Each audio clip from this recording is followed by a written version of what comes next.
Hello दोस्तों, स्वागत है आपका अपने ही यूट्यूब चैनल यश ज्ञान नॉलेज में। दोस्तों, अगर आप हमारे चैनल को सब्सक्राइब नहीं किए हैं तो सब्सक्राइब कर लें और बेल आइकन प्रेस कर दें ताकि हर नोटिफिकेशन आपको मिलती रहे। दोस्तों, आज हम बात करेंगे भारत के द्वितीय प्रधानमंत्री श्री लाल बहादुर शास्त्री जी के बारे में। लाल बहादुर शास्त्री का जन्म 2 अक्टूबर 1904 को उत्तर प्रदेश के मुगलसराय में हुआ था। उनके पिता एक स्कूल शिक्षक थे। जब लाल बहादुर शास्त्री केवल 1.5 वर्ष के थे तभी उनके पिता का देहांत हो गया था। उनकी मां अपने तीनों बच्चों के साथ अपने पिता के घर जाकर बस गई थी। उस छोटे से शहर में लाल बहादुर की स्कूली शिक्षा कुछ खास नहीं रही, लेकिन गरीबी की मार पड़ने के बावजूद उनका बचपन पर्याप्त रूप से खुशहाल बीता। उन्हें वाराणसी में चाचा के साथ रहने के लिए भेज दिया गया था ताकि वे उच्च विद्यालय की शिक्षा प्राप्त कर सकें। घर पर सब उन्हें नन्हे के नाम से पुकारते थे। वे कई मील की दूरी नंगे पांव से ही तय कर विद्यालय जाते थे। यहाँ तक कि भीषण गर्मी में जब सड़कें अत्यधिक गर्म हुआ करती थी तभी उन्हें ऐसे ही जाना पड़ता था। बड़े होने के साथ ही लाल बहादुर शास्त्री विदेशी दासता से आज़ादी के लिए देश के संघर्ष में अधिक रुचि रखने लगे। वे भारत में ब्रिटिश शासन का समर्थन कर रहे भारतीय राजाओं की महात्मा गांधी द्वारा की गई निंदा से अत्यंत प्रभावित हुए। लाल बहादुर शास्त्री जब केवल 11 वर्ष के थे तब से ही उन्हें राष्ट्रीय स्तर पर कुछ करने का मन बना लिया था। गांधी जी ने असहयोग आंदोलन में शामिल होने के लिए अपने देशवासियों से आह्वान किया था। इस समय लाल बहादुर शास्त्री केवल 16 वर्ष के थे। उन्होंने महात्मा गांधी के इस आह्वान पर अपनी पढ़ाई छोड़ देने का निर्णय कर लिया था। उनके इस निर्णय ने उनकी मां की उम्मीदें तोड़ दी।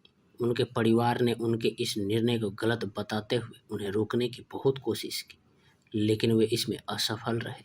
लाल बहादुर ने अपना मन बना लिया था। उनके सभी करीबी लोगों को यह पता था कि एक बार मन बना लेने के बाद वे अपना निर्णय कभी नहीं बदलेंगे, क्योंकि बाहर से विनम्र दिखने वाले लाल बहादुर अंदर से चट्टान की तरह दृढ़ थे। लाल बहादुर शास्त्री ब्रिटिश शासन के अवज्ञा में स्थापित किए गए कई राष्ट्रीय संस्थानों में से एक वाराणसी की काशी विद्यापीठ में शामिल हुए। वहां वे महान विद्वानों एवं देश के राष्ट्रवादियों के प्रभाव में आए। विद्यापीठ द्वारा उन्हें प्रदत्त स्नातक की डिग्री का नाम शास्त्री था, लेकिन लोगों के दिमाग में यह उनके नाम के एक भाग के रूप में बस गया और इसी के चलते उनका नाम लाल बहादुर शास्त्री हुआ। 1927 में उनकी शादी हो गई। उनकी पत्नी ललिता देवी मिर्जापुर से थी, जो उनके अपने शहर के पास ही था। उनकी शादी सभी तरह से पारंपरिक थी। दहेज के नाम पर एक चरखा एवं हाथ से बुने हुए कुछ मीटर कपड़े थे। वे दहेज के रूप में इससे ज्यादा कुछ और नहीं चाहते थे। 1930 में महात्मा गांधी ने नमक कानून को तोड़ते हुए दांडी यात्रा की। इस प्रतीकात्मक संदेश ने पूरे देश में एक तरह की क्रांति ला दी। लाल बहादुर शास्त्री विह्वल ऊर्जा के साथ स्वतंत्रता के इस संघर्ष में शामिल हो गए। उन्होंने कई विद्रोही अभियानों का नेतृत्व किया एवं कुल 7 वर्षों तक ब्रिटिश जेलों में रहे। आज़ादी के इस संघर्ष ने उन्हें पूर्णतः परिपक्व बना दिया। आज़ादी के बाद जब कांग्रेस सत्ता में आई, उससे पहले ही राष्ट्रीय संग्राम के नेता लाल बहादुर शास्त्री के महत्व को समझ चुके थे। 1946 में जब कांग्रेस सरकार का गठन हुआ तो इस छोटे से डायनेमो को देश के शासन में रचनात्मक भूमिका निभाने के लिए कहा गया। उन्हें अपने गृह राज्य उत्तर प्रदेश का संसदीय सचिव नियुक्त किया गया और जल्द ही वे गृह मंत्री के पद पर भी आसीन हुए। कड़ी मेहनत करने की उनकी क्षमता एवं उनकी दक्षता उत्तर प्रदेश में एक लोकोक्ति बन गई। वे 1951 में दिल्ली आ गए। केंद्रीय मंत्रिमंडल के कई विभागों का प्रभार संभाला। रेल मंत्री, परिवहन एवं संचार मंत्री, वाणिज्य एवं उद्योग मंत्री, गृह मंत्री एवं नेहरू जी की बीमारी के दौरान बिना विभाग के मंत्री रहे। उनकी प्रतिष्ठा लगातार बढ़ रही थी। एक रेल दुर्घटना जिसमें कई लोग मारे गए थे के लिए स्वयं को जिम्मेदार मानते हुए उन्हें रेल मंत्री के पद से इस्तीफा दे दिया था। देश एवं संसद ने उनके इस अभूतपूर्व पहल को काफ़ी सराहा था। तत्कालीन प्रधानमंत्री पंडित जवाहरलाल नेहरू ने इस घटना पर संसद में बोलते हुए लाल बहादुर शास्त्री के ईमानदार एवं उच्च आदर्शों की काफ़ी तारीफ की थी।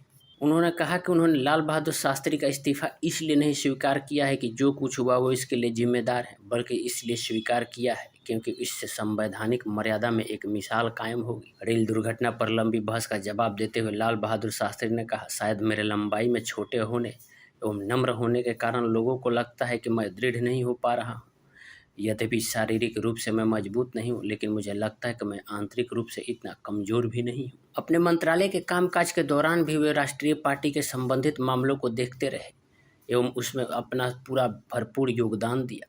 1952, 1957 एवं 1962 के आम चुनाव में पार्टी की निर्णायक एवं जबरदस्त सफलता में उनकी सांगठनिक प्रतिभा एवं चीजों को नजदीक से परखने की अद्भुत क्षमता का बड़ा योगदान था। 30 से अधिक वर्षों तक अपनी समर्पित सेवा के दौरान लाल बहादुर शास्त्री उदात्त निष्ठा एवं क्षमता के लिए लोगों के बीच प्रसिद्ध हो गए। विनम्र, दृढ़, सहिष्णु एवं जबरदस्त आंतरिक शक्ति वाले शास्त्री जी लोगों के बीच ऐसे व्यक्ति बनकर उभरे जिन्होंने लोगों की भावनाओं को समझा। वे दूरदर्शी थे जो देश को प्रगति के मार्ग पर लेकर आए। लाल बहादुर शास्त्री महात्मा गांधी के राजनीतिक शिक्षाओं से अत्यंत प्रभावित थे। अपने गुरु महात्मा गांधी के ही लहजे में एक बार उन्होंने कहा था, मेहनत प्रार्थना करने के समान है। महात्मा गांधी के समान विचार रखने वाले लाल बहादुर शास्त्री भारतीय संस्कृति की श्रेष्ठ पहचान है। उनकी साफ सुथरी छवि के कारण ही उन्हें 1964 में देश का प्रधानमंत्री बनाया गया। उन्होंने अपने प्रथम संवाददाता सम्मेलन में कहा था कि उनके शीर्ष प्राथमिकता खाद्यान्न मूल्यों को बढ़ने से रोकना है और वे ऐसा करने में सफल भी रहे। उनके क्रियाकलाप सैद्धांतिक न होकर पूर्णतः व्यवहारिक और जनता की आवश्यकताओं के अनुरूप थे। निष्पक्ष रूप से यदि देखा जाए तो शास्त्री जी का शासनकाल बेहद कठिन रहा। पूंजीपति देश पर हावी होना चाहते थे और दुश्मन देश हम पर आक्रमण करने के फिराक में। 1965 में अचानक पाकिस्तान ने भारत पर शाम 7:30 बजे हवाई हमला कर दिया।